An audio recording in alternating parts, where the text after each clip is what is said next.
राधे राधे प्रिय आत्माओं, आज हम सब अपने हृदय को शांत करके श्री कृष्ण के चरणों में समर्पित करते हैं और यह विश्वास रखते हैं कि जो भी इस वाणी को श्रद्धा से पढ़े या सुने उसके जीवन में सकारात्मक परिवर्तन अवश्य आएगा, क्योंकि जब मन सच्चे भाव से प्रभु को याद करता है तब अदृश्य रूप से कृपा का प्रवाह आरंभ हो जाता है। श्री कृष्ण का संदेश केवल शब्द नहीं है, वह जीवन जीने की कला है। वह हमें सिखाते हैं कि परिस्थितियां चाहे जैसी भी हो, विश्वास को कभी कमजोर मत होने दो। जब जीवन में अंधकार छा जाए, जब अपने भी साथ छोड़ दें, जब प्रयासों के बाद भी परिणाम न मिले, तब घबराना नहीं, क्योंकि वही समय है जब भगवान भीतर से हमें मजबूत बना रहे होते हैं। भगवान ने गीता में स्पष्ट कहा है कि कर्म करना हमारा अधिकार है, परिणाम देना उनका कार्य है। इसका अर्थ यह नहीं कि हम निष्क्रिय हो जाएं, बल्कि इसका अर्थ है कि हम पूरी निष्ठा से अपना कर्तव्य निभाएं और फल की चिंता उन्हें सौंप दें। जब हम ऐसा करते हैं तब मन हल्का हो जाता है और भय दूर होने लगता है। कई बार हम सोचते हैं कि हमने इतना परिश्रम किया फिर भी सफलता क्यों नहीं मिली, परंतु हमें यह समझना चाहिए कि हर प्रयास तुरंत फल नहीं देता। जैसे बीज बोने के बाद किसान रोज खेत खोदकर नहीं देखता कि अंकुर निकला या नहीं, वह धैर्य रखता है, पानी देता है,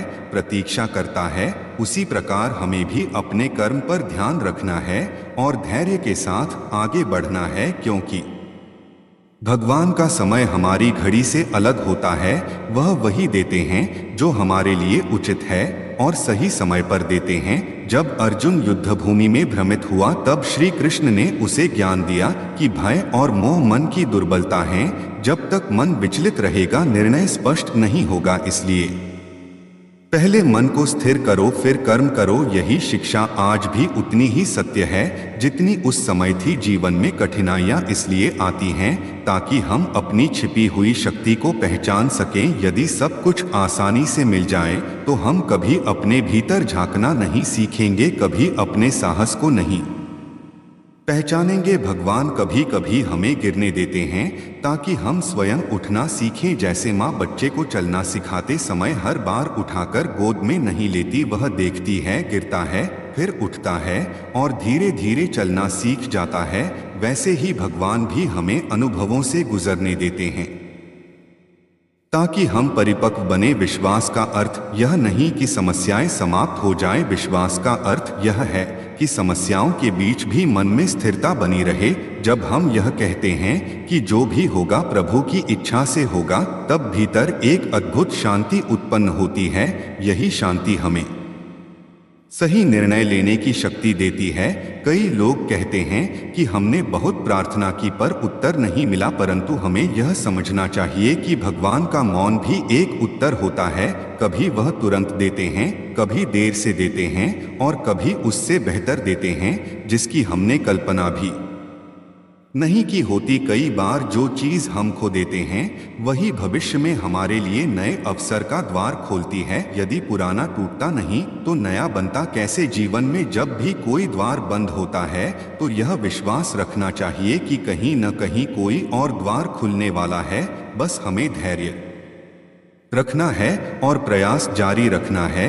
मन को नियंत्रित करना भी अत्यंत आवश्यक है, क्योंकि श्री कृष्ण ने कहा है कि मन ही मनुष्य का मित्र है और मन ही उसका शत्रु। यदि मन नकारात्मक विचारों में डूब जाए तो व्यक्ति आगे नहीं बढ़ पाता, पर यदि वही मन सकारात्मक सोच से भर जाए तो असंभव भी संभव हो जाता है। इसलिए अभ्यास और वैराग्य से मन को दिशा देना आवश्यक है। अभ्यास का अर्थ है निरंतर प्रयास और वैराग्य का अर्थ है परिणाम से अनासक्त रहना। जब ये दोनों गुण जीवन में आ जाते हैं तब व्यक्ति संतुलित हो जाता है। सफलता और असफलता दोनों उसे विचलित नहीं कर पाती। एक व्यापारी का उदाहरण लें जिसने कई बार असफलता झेली, पर हर बार उसने सीखा और आगे बढ़ा। अंततः वही अनुभव उसकी सफलता का कारण बने। यदि वह पहली ही असफलता में हार मान लेता तो शायद कभी आगे न बढ़ पाता। इसी प्रकार एक विद्यार्थी जो नियमित अभ्यास करता है, धीरे धीरे अपने मन को केंद्रित करना सीख जाता है और वही उसे सफलता की ओर ले जाता है। भगवान हमें सिखाते हैं कि धैर्य सबसे बड़ी शक्ति है। अधीरता विश्वास को कमजोर करती है। जब हम जल्दी परिणाम चाहते हैं तब निराशा जन्म लेती है, पर जब हम समय को स्वीकार करते हैं तब मन शांत रहता है। याद रखो कि भगवान हमारी हर भावना को समझते हैं, चाहे हम शब्दों में कहें या मौन में आंसुओं के माध्यम से कहें, वह सब सुनते हैं। इसलिए संकट के समय यह मत सोचो कि भगवान ने साथ छोड़ दिया, बल्कि यह सोचो कि वह तुम्हें किसी बड़े उद्देश्य के लिए तैयार कर रहे हैं। कई बार हम जिस चीज को दुर्भाग्य समझते हैं वही आगे चलकर वरदान सिद्ध होती है। यदि कोई अवसर छूट जाए तो निराश मत हो, शायद उससे बेहतर अवसर तुम्हारी प्रतीक्षा कर रहा है। जीवन एक यात्रा है जिसमें उतार चढ़ाव आते रहते हैं, पर जो व्यक्ति विश्वास बनाए रखता है वह अंततः मंजिल तक पहुंचता है। भगवान कभी किसी का विश्वास नहीं तोड़ते, वह केवल हमारी परीक्षा लेते हैं, यह देखने के लिए कि हमारा भरोसा परिस्थितियों पर है या उन पर। जब सब कुछ ठीक चल रहा हो तब विश्वास रखना आसान है, पर जब सब विपरीत हो तब भी जो कहे कि मुझे प्रभु पर भरोसा है वही सच्चा भक्त है। यही भक्ति जीवन को स्थिर बनाती है। जब मन ईश्वर से जुड़ जाता है तब भीतर का खालीपन भरने लगता है। धन, सफलता और सम्मान क्षणिक सुख दे सकते हैं, पर स्थायी शांति केवल श्रद्धा से मिलती है। इसलिए प्रतिदिन कुछ समय प्रभु के स्मरण में बिताना चाहिए। यह समय हमारे मन को संतुलित करता है, हमें दिशा देता है और हमें याद दिलाता है कि हम अकेले नहीं हैं। हर परिस्थिति में एक अदृश्य शक्ति हमारे साथ है। जब भी भ्रम हो, निर्णय कठिन लगे तो भीतर से पुकारो, हे कृष्ण मुझे सही मार्ग दिखाओ, और फिर शांत होकर संकेतों को देखो, उत्तर अवश्य मिलेगा। कभी किसी व्यक्ति के शब्दों में, कभी किसी घटना के माध्यम से और कभी अपने ही अंतर्मन की आवाज में भगवान का मार्गदर्शन सदैव उपस्थित है। बस हमें उसे पहचानना सीखना है। इसलिए आज से चिंता छोड़ो और विश्वास अपनाओ। अपने कर्म को ईमानदारी से करो, मन को सकारात्मक रखो और परिणाम को भगवान पर छोड़ दो। जब श्रद्धा अटल होती है तब चमत्कार स्वयं घटित होते हैं। देर हो सकती है पर अंधकार स्थायी नहीं रहता। प्रभु की कृपा से हर रात्रि के बाद नई सुबह आती है। बस इतना याद रखो कि जिसने पूरी सृष्टि की रचना की है वह तुम्हारे जीवन को अधूरा नहीं छोड़ेगा। भरोसा रखो, प्रयास करते रहो और हृदय में प्रेम बनाए रखो, क्योंकि जहाँ प्रेम और विश्वास होता है वहीं श्री कृष्ण का निवास होता है। और जब वह साथ हो तो फिर भय किस बात का। जय श्री कृष्ण। राधे राधे। प्रियजनों, जब मन में श्रद्धा की ज्योति जलती है तब जीवन की सबसे अंधेरी रात भी उजाले में बदलने लगती है, और यही विश्वास हमें हर परिस्थिति में संभाले रखता है। श्री कृष्ण का संदेश केवल सुनने के लिए नहीं बल्कि जीने के लिए है। जब हम इसे अपने व्यवहार में उतारते हैं तब परिवर्तन स्वयं दिखाई देने लगता है। कई बार हम सोचते हैं कि भगवान हमारी परीक्षा क्यों लेते हैं, परंतु परीक्षा उसी की होती है जिसमें क्षमता होती है। सोना जब तक अग्नि में नहीं तपता तब तक उसकी चमक प्रकट नहीं होती। उसी प्रकार जब तक मनुष्य संघर्ष से नहीं गुजरता तब तक उसकी आंतरिक शक्ति जागृत नहीं होती। इसलिए कठिन समय को दंड नहीं, अवसर समझो। यह अवसर है स्वयं को जानने का, अपनी सीमाओं को तोड़ने का और अपने विश्वास को मजबूत करने का। जब कोई परिस्थिति हमारे अनुसार नहीं चलती तब मन में क्रोध और निराशा जन्म लेते हैं, पर यदि उसी क्षण हम रुककर यह सोचें कि शायद इसमें भी कोई छिपी हुई शिक्षा है तो दृष्टिकोण बदल जाता है।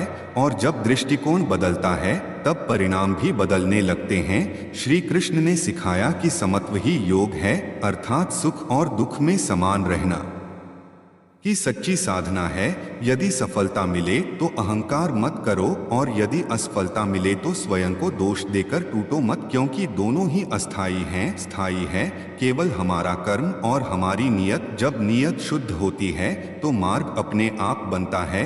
जीवन में कई लोग ऐसे मिलते हैं जो हमें समझ नहीं पाते, हमारे प्रयासों को छोटा समझते हैं या हमारे इरादों पर संदेह करते हैं। पर याद रखो, दूसरों की सोच हमारे भाग्य का निर्णय नहीं करती। हमारा विश्वास और हमारा परिश्रम ही हमारा भविष्य तय करता है। यदि भीतर भरोसा अडिग हो तो बाहरी आलोचना हमें हिला नहीं सकती। जैसे पर्वत पर चलने वाली हवा उसे गिरा नहीं सकती, वैसे ही दृढ़ निश्चय वाले व्यक्ति को विपरीत परिस्थितियां गिरा नहीं सकती। जब मन बार बार हार मानने को कहे तब स्वयं को याद दिलाओ कि भगवान ने तुम्हें व्यर्थ नहीं बनाया। तुम्हारे भीतर कोई विशेष उद्देश्य छिपा है जिसे केवल तुम ही पूरा कर सकते हो। इसलिए अपने जीवन को तुलना में मत खो। हर आत्मा की यात्रा अलग है, हर किसी का समय अलग है। किसी को जल्दी फल मिलता है, किसी को देर से, पर जो निरंतर चलता रहता है वही अंततः शिखर तक पहुंचता है। कई बार हम दूसरों की सफलता देखकर अधीर हो जाते हैं और अपने मार्ग से भटक जाते हैं, परंतु श्री कृष्ण का संदेश है, अपने स्वधर्म पर अडिग रहो। दूसरों के मार्ग की नकल करने से बेहतर है कि अपने मार्ग पर धैर्य से चलो, क्योंकि जो कार्य तुम्हारे स्वभाव के अनुरूप है वही तुम्हें सच्ची संतुष्टि देगा। जब तुम अपने कर्तव्य को पूजा मानकर करते हो तब हर छोटा काम भी महान बन जाता है। चाहे वह घर का कार्य हो, व्यापार हो, अध्ययन हो या सेवा का कोई भी रूप, यदि उसे समर्पण से किया जाए तो वही साधना बन जाता है। और साधना ही सफलता का आधार है। विश्वास का अर्थ केवल मंदिर में दीप जलाना नहीं, बल्कि जीवन के हर क्षण में यह अनुभव करना है कि प्रभु साथ हैं। जब हम अकेले निर्णय लेते हैं तब भय लगता है, पर जब यह भाव हो कि कृष्ण मार्गदर्शक हैं तब साहस जागृत होता है। यदि कोई संबंध टूट जाए तो यह मत सोचो कि सब समाप्त हो गया। शायद वह संबंध तुम्हें किसी बेहतर समझ की ओर ले जाने के लिए था। यदि कोई अवसर हाथ से निकल जाए तो यह मत समझो कि भाग्य ने साथ छोड़ दिया। शायद वह अवसर तुम्हारे लिए उपयुक्त नहीं था। ईश्वर की योजना हमारी सीमित सोच से कहीं व्यापक होती है। हम केवल वर्तमान देखते हैं, पर वह भविष्य भी देख रहे होते हैं। इसलिए भरोसा रखो कि जो हो रहा है वह किसी बड़े कल्याण की तैयारी है। जब मन में कृतज्ञता का भाव आता है तब शिकायतें स्वतः कम हो जाती हैं। प्रतिदिन यह सोचो कि आज भी मुझे जीवन मिला, सांस मिली, अवसर मिला, यह सब प्रभु की कृपा है। यह भाव मन को सकारात्मक बनाता है और सकारात्मक मन ही सही निर्णय लेता है। यदि कभी लगे कि प्रार्थना का कोई फल नहीं मिल रहा तो अपनी प्रार्थना का स्वर बदलो। मांगने से अधिक धन्यवाद देना सीखो, क्योंकि जब हम धन्यवाद देते हैं तब हम यह स्वीकार करते हैं कि जो मिला है वह भी पर्याप्त है, और इसी स्वीकार से शांति जन्म लेती है। श्री कृष्ण का एक गहरा संदेश यह भी है कि स्वयं पर विश्वास रखो, क्योंकि तुम्हारे भीतर ही उनकी शक्ति का अंश है। जब तुम स्वयं को कमजोर समझते हो तो उस दिव्य शक्ति को भी सीमित कर देते हो, और जब तुम साहस से खड़े होते हो तो वही शक्ति प्रकट हो जाती है। इसलिए अपने विचारों को ऊंचा रखो, अपने शब्दों को सकारात्मक रखो और अपने कर्मों को पवित्र रखो। यही तीन बातें जीवन को नई दिशा देती हैं। जब भी मन डगमगाए तो कुछ क्षण मौन में बैठो, गहरी सांस लो और अपने भीतर उस शांत स्थान को खोजो जहाँ कोई भय नहीं है। वही स्थान ईश्वर का निवास है। वहाँ पहुंचकर हर समस्या छोटी लगने लगती है, क्योंकि तब समझ आता है कि हम परिस्थितियों से बड़े हैं। अंततः याद रखो कि जीवन की हर घटना हमें कुछ सिखाने आती है। कोई व्यक्ति हमें धैर्य सिखाता है, कोई परिस्थिति